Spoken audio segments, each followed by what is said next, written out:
Welcome to today's Explainer. We're bridging a really fascinating gap today, the space between practical acoustic engineering and, frankly, some pretty advanced dynamic physics.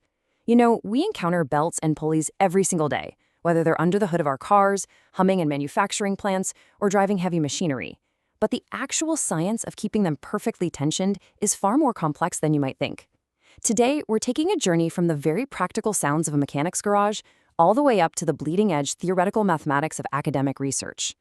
So, let's dive right in with a simple analogy to get us started. Think about plucking a guitar string. It makes a sound, right? And if you tighten up that tuning peg, adding more tension, the pitch of the sound goes up.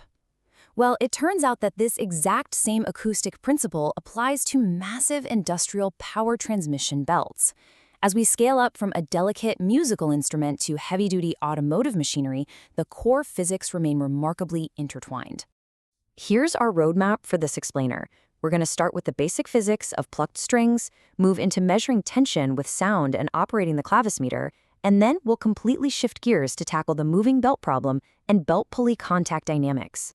All right, part 1, the physics of plucked strings, or the acoustics of tension.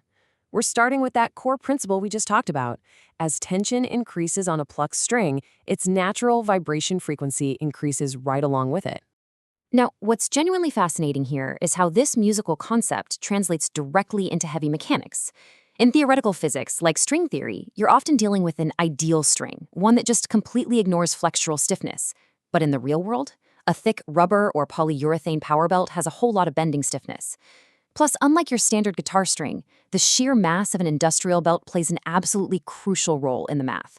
Because a belt is inherently stiffer than a simple string, the tension you calculate based on its frequency will actually be slightly higher than the real physical tension. Moving on to Section 2, measuring tension with sound. Let's think about the very real industrial problem of slippage. If a timing belt slips because the tension is too low, it can have absolutely catastrophic consequences for an engine. So how do engineers actually solve this on the factory floor? Believe it or not, they use sound. Instead of getting bogged down in raw math right out of the gate, we basically just need 4 physical variables to crack this. We need F for the frequency in hertz, L for the length of the belt span in meters, M for the mass of the belt in kilograms per meter, and finally T for the total tension measured in newtons. It's like a giant puzzle. If we have the mass, the span, and the acoustic frequency, boom, we can definitively lock down the tension. And that practical solution is the Clavis handheld belt tension meter. Introduced way back in 1988, this clever little device uses a patented sensor head to pick up the acoustic signal of a vibrating belt. It literally listens to the belt to tell you exactly how tight it is. No more relying on the old-school guesswork of a mechanic's thumb. The magic happens with this specific formula. Tension equals 4 times mass times length squared times frequency squared. But here's the beauty of the clavis meter. It has an integrated calculator that automatically does all the heavy lifting of that Newtonian physics equation for you. You just plug in the mass and the span, give the belt a little tap, and it instantly spits out an incredibly accurate static tension reading in newtons or hertz. A real game changer. All right, Section 3, operating the clavis meter. Let's take a look at how automotive techs actually use this device in the wild to stop that catastrophic engine slippage we talked about. In practice, the sensor head is held nice and steady right across the belt span. Then, the technician just gently taps the stationary belt, honestly, often just using the handle of a screwdriver, to get the belt vibrating at its natural frequency. From there, an invisible infrared beam, or sometimes twin transducers in the sensor, picks up that tiny little vibration. The whole operation is incredibly accessible. Step 1, hold the sensor steady. Step 2, tap the belt. Step 3, wait for the confirming bleep. That's it. It completely removes human error from the equation. You get highly accurate results totally independent of the operator's skill level or physical strength, which makes it just the ultimate quality control gauge. Now, while it is simple, there are a few parameters to keep in mind. For instance, the belt span really needs to be greater than 0.25 meters. Why? Well, because shorter spans have proportionately higher bending stiffness, which kind of skews those theoretical tension calculations. But as long as you follow these rules and make sure the sensor doesn't physically touch the belt and kill the vibration, your expected accuracy is firmly within 10% of the actual physical tension. Which brings us to Section 4, the moving belt problem. We're shifting to dynamic physics now.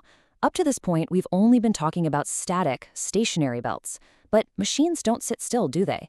What happens to all that math when you actually fire the engine up? Let's see how this builds into the fascinating academic research of Hu Ding at Shanghai University. We're zooming way out, shifting our view from the mechanics garage into a highly theoretical, dynamic workspace. We aren't looking at an engine block anymore, we're looking at a mechanical dynamics model of an axially moving belt, under what researchers call belt-pulley contact boundary conditions. The real world requires us to calculate a moving belt, and that introduces an absolute nightmare of variables. We've got moving speed, initial static tension, and this fun little concept called vertical harmonic displacement excitation. Basically, when a belt is flying at high speeds over pulleys, it develops these massive unwanted bending vibrations and incredibly complex inertia. It is not just a tight string anymore, it's a highly dynamic, undulating wave of energy. And that leads into Section 5, belt-pulley contact dynamics. Now we have to introduce the bleeding-edge calculus needed to understand how that high-speed belt actually interacts with its pulleys. This is really the big reveal of Hu Ding's academic paper. See, traditional physics just assumed belts were either attached to fixed ends or simply supported at a single zero-point boundary. But belts wrap around round pulleys. This creates what's called non-homogeneous boundary conditions. That traditional fixed-point math? Completely insufficient. Actually, introducing the curve and the exact radius of the pulley into the equation changes literally everything. Because these new boundary conditions are so intensely complex, traditional eigenvalue methods just completely break down here. So, researchers have to use something called the differential quadrature method, or DQM. This method numerically discretizes the moving belt. To put that in plain English, it mathematically slices the belt up into tiny, discrete points. This allows them to solve for steady-state responses and figure out the exact equilibrium configuration of all those forced vibrations. And this leads right to the crucial finding of the paper. I'll just read it directly. The numerical investigations reveal that the radius of the support pulley has significant effects on both the equilibrium configuration and the transition phase of the transverse vibration. Basically, what this means is that the physical size of the pulley absolutely dictates the hidden vibrational chaos of the belt. Again, the curve really matters. 100,000. That is the exact number of iterations the computer model has to run through for just a single test to find the moving belt's equilibrium configuration using these advanced DQM parameters. It's an absolutely astonishing level of computational effort just to understand the invisible forces acting on a simple rubber belt spinning around two metal wheels.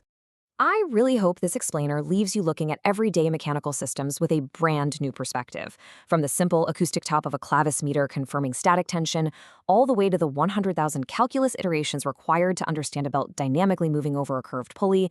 There is an entire universe of physics hiding right in plain sight. So, next time you hear a machine roar to life, just ask yourself, can you hear the math vibrating beneath the hood? Thanks so much for joining me, and keep questioning how the world works.